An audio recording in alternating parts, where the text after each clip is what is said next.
Students diffraction grating पे problem discuss करेंगे और प्रॉब्लम है जी के light of wavelength 450 nanometre is incident on a diffraction grating on which 5000 lines per centimeter have been ruled। तो incident wavelength बता दी गई हमने लाइट की और इसके साथ साथ डायफ्रैक्शन ग्रेटिंग पे जो नंबर ऑफ लाइंस पर सेंटीमीटर में हैं वो बता दी गई हैं। इसकी मदद से फिर हम फाइंड आउट करेंगे स्लिट स्पेसिंग, यानी कि ग्रेटिंग में जो स्लिट्स हैं उनकी स्पेसिंग क्या है वो हम इसकी मदद से फाइंड आउट करेंगे। और फिर हमारे पास है जी कि फाइंड आउट हमने ये करना है कि how many orders of spectra can be observed on either side of the direct beam. अब बीम के मतलब किसी भी साइड पे जो है वो कितने नंबर ऑफ स्पेक्ट्रा जो है प्रोड्यूस होंगे डायफ्रैक्शन के लिहाज से। ठीक है, तो ये हमने फाइंड आउट करना है, यानी कि हमने एन फाइंड आउट करना है जो एक्चुअली ऑर्डर को रिप्रेजेंट करता है। एन क्या चीज़ है, यहाँ पे इक्वेशन अगर हम लिखें कि d sine of theta is equal to n lambda, तो ये एन जो है ये ऑर्डर डिफाइन करता है। अब अगर हम साइड की बात करें कि किस तरह से किसी भी साइड पे जो है वो मतलब जो बीम इंसिडेंट हो रही है उसके किसी भी साइड पे की जो बात की गई है तो वो उससे क्या मुराद है। तो एक्चुअली अगर हम एन की वैल्यू पे ही गौर करें तो हम जानते हैं कि सेंटर के लिए एन की वैल्यू ज़ीरो होती है, फिर +-1 +-2 +-3 जो है वो एंड सो ऑन कुछ भी हो सकती है।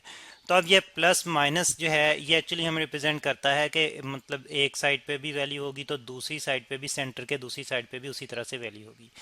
अब इंसिडेंट बीम अगर सेंटर पे फॉल आउट कर रही है तो मतलब इंसिडेंट बीम अगर डायरेक्टली जो है वो ग्रेटिंग पे फॉल आउट कर रही है तो किसी भी एक साइड पे, यानी कि ग्रेटिंग के दोनों साइडों पे उसके सेंटर के लिहाज से जो है वो बनेंगे डेफ्रैक्शन पैटर्न बनेगा। और यहाँ पे चले हम जो है थोड़ा सा रिप्रेजेंट करने की कोशिश करते हैं कि ये अगर हमारे पास जो है वो ग्रेटिंग है तो इंसिडेंट बीम जो है वो इस तरह से फॉल आउट कर रही है, तो फिर जो है वो हम देखेंगे कि इस तरफ या तो डेफ्रैक्शन पैटर्न जो है वो बनेगा उसके सेंटर के पॉइंट ऑफ व्यू से, और इस तरफ भी बनेगा। तो हमने किसी एक साइड पे चेक कर लेना है तो दूसरी साइड पे भी उसी तरह का ही जो है वो स्पेक्ट्रा बनेगा। तो ये है डायरेक्ट मतलब आइदर साइड की बात।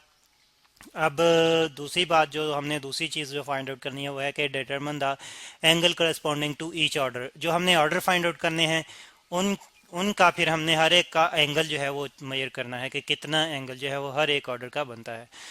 तो सबसे पहले स्टूडेंट्स यहाँ पे हम डाटा राइट डाउन कर लेते हैं कि डाटा हमें क्या गिवन है। अब डाटा में हम देख रहे हैं कि हमें जो है वो वेवलेंथ गिवन है लेमडा, और लेमडा है हमारे पास 450 नैनोमीटर। अब नैनो जो कि प्रीफिक्स है 10⁻⁹ का, तो उस फॉर्म में हम लिख लेते हैं कि 10 में लिख लेते हैं तो 450 × 10⁻⁹ मीटर। ठीक है जी, तो ये लेमडा की वैल्यू हमने स्टैंडर्ड जो यूनिट है हमारे पास मीटर उसमें रिप्रेजेंट कर दी, यानी कि नैनो हमने रिप्लेस कर दिया 10⁻⁹ से। अब हमने स्पेसिंग जो है वो देखनी है, तो नंबर ऑफ लाइंस पर सेंटीमीटर हमें दी गई हैं, तो इन्हीं का अगर हम रेसिप्रोकल ले लें तो डी हमारे पास आ जाएगा, डी हमारे पास आ जाएगा 1/5000, और लाइंस लिखने की ज़रूरत नहीं, पर सेंटीमीटर।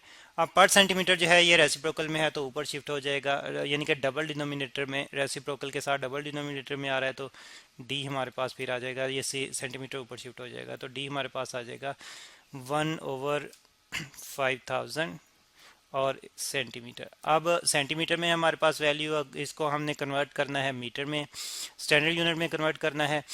तो हम जानते हैं कि 100 सेंटीमीटर जो है ये बराबर होता है 1 मीटर के। तो फिर अगर हम सेंटीमीटर को रिप्लेस करें मीटर से तो 1/100 से हमें मल्टीप्लाई करना पड़ेगा। तो फिर हमारे पास है जी 1/5000, इसको फिर हम 1/100 से मल्टीप्लाई करेंगे तो ये मीटर में आ जाएगा, और स्टूडेंट्स जब मल्टीप्लाई करें हम तो ये 1/500000 इंटू मीटर, तो ये हमारे पास जो स्पेसिंग आ जाएगी डी, स्लिट स्पेसिंग आ जाएगी। तो अब हम बात करते हैं जो हमने ये तो हमें डाटा गिवन है जो हमने कैलकुलेट करना है उसकी बात करते हैं। तो एक तो हमने एन कैलकुलेट करना है, टोटल कितने एन जो है वो बनेंगे। ठीक है, ये हमारे पास पहला क्वेश्चन है। और दूसरा ये है कि हमने हर एन के लिए थीटा फाइंड आउट करना है, थीटा फाइंड आउट करना है for every for every n, यानी कि हर आर्डर के लिए हमने फाइंड आउट करना है फॉर एवरी एन। तो सॉल्यूशन की तरफ बढ़ते हैं, सॉल्व करते हैं प्रॉब्लम को। तो सबसे पहले तो फर्स्ट पार्ट सॉल्व करते हैं। अच्छा, तो फिर इक्वेशन हमारे पास वही है जी, d sine of theta is equal to d sine of theta is equal to n lambda. अच्छा, अब थीटा तो हमें गिवन नहीं है, तो थीटा क्या हो सकता है? तो थीटे की ज़रूरत नहीं स्टूडेंट्स। अगर हम मैक्सिमम ऑर्डर ऑफ डायफ्रैक्शन की बात करें, फॉर, यहाँ पे लिख लेते हैं, for maximum maximum number of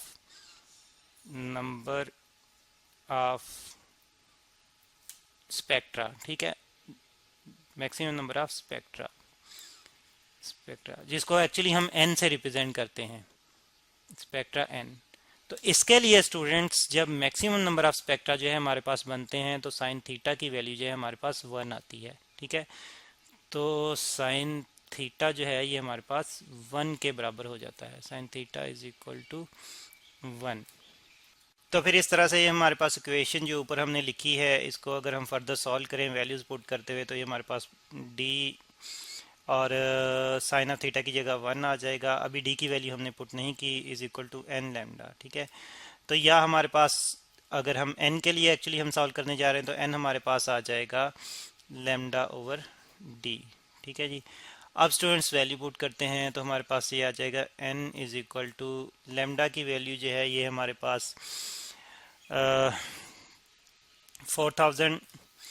अच्छा सॉरी, यहाँ पे लेमडा जो है हमने ये इक्वेशन जो है उलट लिखी है, तो इसको हम ज़रा करेक्ट करके लिखते हैं। लेमडा यहाँ पे डिवाइड होगा डी के साथ, तो एक्चुअली हमारे पास ये इक्वेशन आएगी डी ओवर लेमडा, ठीक है।